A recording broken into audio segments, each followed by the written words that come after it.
काय प्रक्रिया पार पडली आहे? मोबाईल आपण ताब्यात घेतलेला आहे का आणि कोर्टाचे काय आदेश होते, काय सूचना?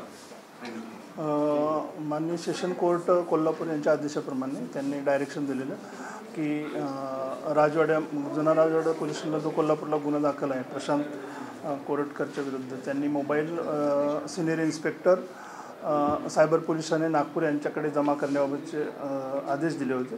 त्याप्रमाणे त्यांची पत्नी पल्लवी प्रशांत कोरटकर ही आज येऊन तिने मोबाईल हँडसेट मोबाईल तिने पोलिसांच्या ताब्यात दिला। तो SOP प्रमाणे आपण जप्त केलेला आहे आणि तो माननीय न्यायालयात उद्या 2 दिवसात सादर करणार आहोत।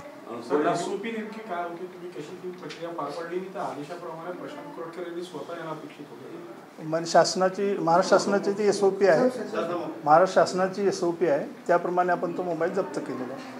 सर, काय नेमकी प्रक्रिया असते? SOP जरी असली तरी नेमकी प्रक्रिया काय असते ताब्यात घेण्याची? त्याला अनलॉक करून घेतला का? त्याच्यात काही डेटा आहे, काही तपासण्यात आलं का? नेमकं काय काय? नाही, फक्त न्यायालयाने आदेश फक्त तो जमा करून घेण्याबाबतचे होते, त्यामुळे आपण तो त्यामध्ये आत मोबाईलमध्ये काय आहे किंवा डाटा काय आहे याबाबतचं निरीक्षण नाही केलेलं।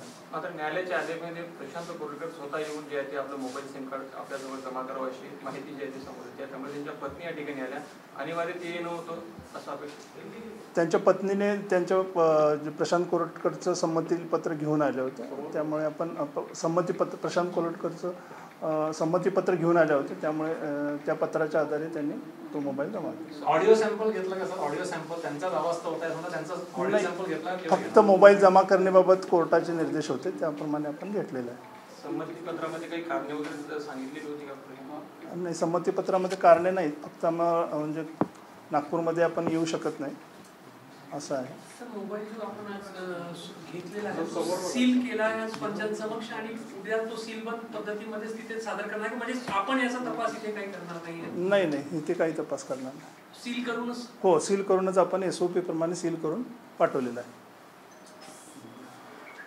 सिम कार्ड आहे मोबाईलसोबत? सिम कार्डही त्याने जमा केले आहे। एक सिम कार्ड? एक सिम। काही डाटा डिलीट केला गेला का याची काही पडताळणी चौकशी नाही, त्याबाबतचे कोणतेही निर्देश नसल्यामुळे। सर, कोल्हापूरला केव्हा पाठवला जाणार आहे?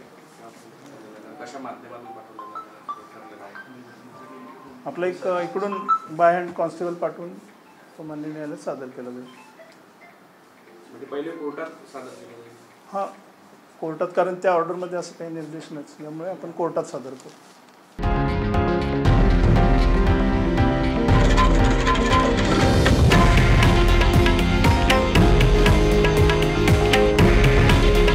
हे आहे देशातील नंबर 1 न्यूज नेटवर्क आणि आपण पाहत आहात TV9 मराठी।